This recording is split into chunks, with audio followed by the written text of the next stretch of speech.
इंदु जी भविष्य के प्रति आशंका से भर गई थी। कुछ बोल नहीं पाई। बस बस ड्राइवर की ओर एकटक देख रही थी। दफ्तर में भी कई अधिकारी, सहकर्मी तथा अधीनस्थ कर्मचारी इस सरनेम के कारण मेरा मूल्यांकन कम करके आंकते हैं। शुरू शुरू में गुस्सा आता था, आक्रोश में उलझ भी पड़ता था। विरोध तो अब भी करता हूँ, लेकिन अलग अलग ढंग से। अब कुछ सहज अब कुछ सहजता से लेता हूँ, क्योंकि यह एक सामाजिक रोग है जो मुझे झेलना पड़ रहा है। जाति ही जहाँ मान सम्मान और योग्यता का आधार हो, सामाजिक श्रेष्ठता के लिए महत्वपूर्ण कारक हो, वहाँ यह लड़ाई एक दिन में नहीं लड़ी जा सकती है। लगातार विरोध और संघर्ष की चेतना चाहिए तो मात्र बाह्य ही नहीं, आंतरिक परिवर्तन गामी भी हो जो सामाजिक बदलाव को दिशा दे। अब तो यह सरनेम मेरे नाम का एक ज़रूरी हिस्सा बन गया है, जिसे छोड़कर ओम प्रकाश की कोई पहचान नहीं है। पहचान और मान्यता दोनों शब्द अपने आप में बहुत कुछ कह देते हैं। डॉक्टर अंबेडकर दलित परिवार में जन्मे थे, लेकिन अंबेडकर ब्राह्मण का घोतक था, जो एक ब्राह्मण अध्यापक का दिया हुआ उपनाम था, लेकिन भीमराव के साथ जुड़कर उनकी पहचान बन गया, जिसके अर्थ ही बदल गए। आज भीमराव का अंबेडकर के बिना कोई अर्थ नहीं है। बात सन 1980 के आसपास की है। मैं और मेरी पत्नी चंदा राजस्थान भ्रमण से वाया दिल्ली चंद्रपुर महाराष्ट्र लौट रहे थे। जयपुर से पिंक सिटी एक्सप्रेस में सीट मिली थी। पास की सीट पर एक संभ्रांत परिवार, पति पत्नी और 2 छोटे बच्चे बैठे थे, जो जयपुर से नई दिल्ली जा रहे थे। बातचीत में पता चला कि पति किसी मंत्रालय में अधिकारी थे। सामान्य बातचीत चल रही थी, सहज और सुखद वातावरण था। राजस्थान की खूबसूरती पर चर्चा चल रही थी। मेरी पत्नी और अधिकारी की पत्नी घुल मिलकर बतिया रही थी। स्त्रियों में अपरिचय की दीवार जल्दी टूटती है। अचानक बातचीत के बीच विषय बदल गया। अधिकारी की पत्नी ने मेरी पत्नी से पूछा, बहन जी, आप लोग बंगाली हैं? मेरी पत्नी ने सहजता से उत्तर दिया, जी नहीं, उत्तर प्रदेश के हैं। मेरे पति ऑर्डिनेंस फैक्ट्री चंद्रपुर, महाराष्ट्र में पोस्टेड हैं। कौन जात हो? अधिकारी की पत्नी ने दूसरा सवाल दागा। प्रश्न सुनते ही मेरी पत्नी का चेहरा फक पड़ गया और वह मेरी ओर देखने लगी। सारा माहौल बिगड़ गया था, जैसे अचानक स्वादिष्ट व्यंजन में मक्खी गिर गई। जब तक मेरी पत्नी कुछ उत्तर देती, मैंने उत्तर दे दिया, भंगी। भंगी शब्द सुनते ही सन्नाटा छा गया।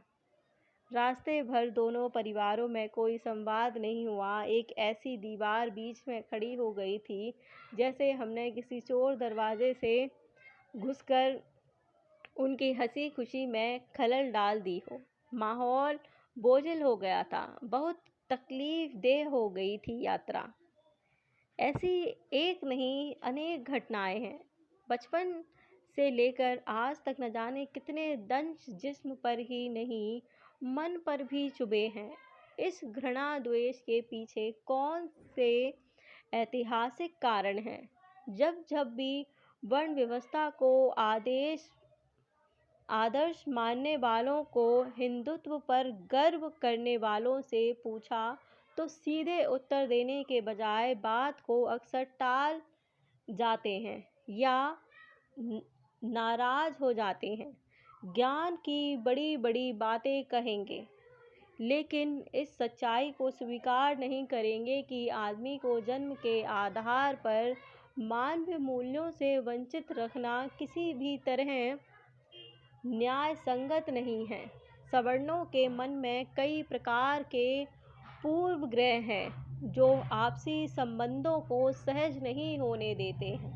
भारतीय समाज में जाति एक महत्वपूर्ण घटक है। जाति पैदा होते ही व्यक्ति की नियति तय कर देती है। पैदा होना व्यक्ति के अधिकार में नहीं होता। यदि होता तो मैं भंगी के घर पैदा क्यों होता, जो स्वयं को इस देश की महान सांस्कृतिक धरोहर के तथाकथित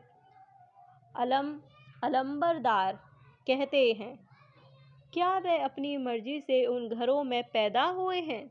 हाँ, इसे जस्टिफाई करने के लिए अनेक धर्मशास्त्रों का सहारा वे ज़रूर लेते हैं। वे धर्मशास्त्र जो समता स्वतंत्रता की हिमालय नहीं करते, वे धर्मशास्त्र जो समता स्वतंत्रता की हिमायत नहीं करते बल्कि सामंती प्रवृत्तियों को स्थापित करते हैं। तरह तरह के मिथक रचे गए वीरता के आदर्शों के। कुल मिलाकर क्या परिणाम निकले? पराजित, निराशा, निर्धनता, अज्ञानता, संकीर्णता, कूपमंडूकता, धार्मिक जड़ता, पुरोहितवाद के चुंगल में फंसा कर्मकांड में उलझा समाज, जो टुकड़ों में बंटकर कभी यूनानियों से हारा, कभी शकों से, कभी हूणों से, कभी अफगानों से, कभी मुगलों से, कभी फ्रांसीसियों और अंग्रेजों से हारा, फिर भी अपनी वीरता और महानता के नाम पर कमज़ोर और असहायों को पीटते रहे, घर जलाते रहे, औरतों को अपमानित कर उनकी इज्जत से खेलते रहे।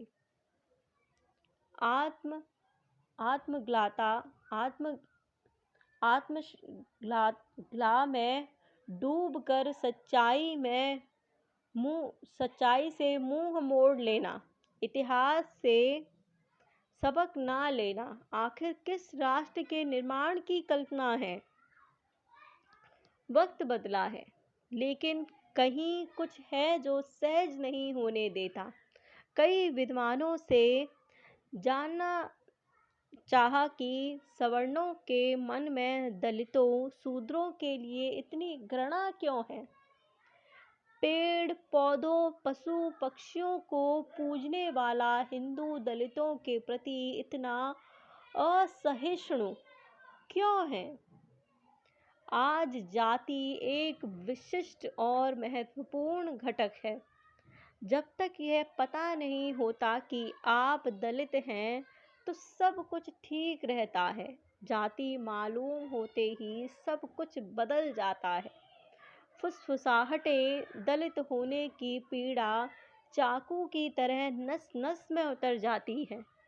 गरीबी, अशिक्षा, छिन्न भिन्न दारुण जिंदगी, दरवाजे के बाहर खड़े रहने की पीड़ा भला अभिजात्य गुणों से संपन्न सवर्ण हिंदू कैसे जान पाएंगे? जाति ही मेरी पहचान क्यों? कई मित्र मेरी रचनाओं में मेरे लाउडनेस, एरोगेंट हो जाने की ओर इशारा करते हैं। उनका इशारा होता है कि मैं संकीर्ण दायरे में कैद हूँ। साहित्यिक अभिव्यक्ति को व्यापक अर्थों में ग्रहण करना चाहिए, संकीर्णता से बाहर आना चाहिए। यानी मेरा दलित होना और किसी विषय पर अपने परिवेश, अपनी सामाजिक आर्थिक स्थिति के अनुसार दृष्टिकोण बनाना एरोगेंट हो जाना है, क्योंकि मैं उनकी नज़र में सिर्फ ऐसी हूँ, दरवाजे के बाहर खड़ा रहने वाला।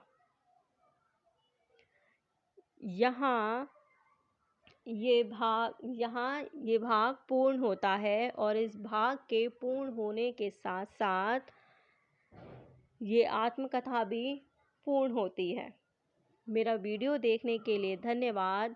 मैं आपसे फिर मिलूँगी एक नए विषय को लेकर। तब तक के लिए आप सभी को नमस्कार।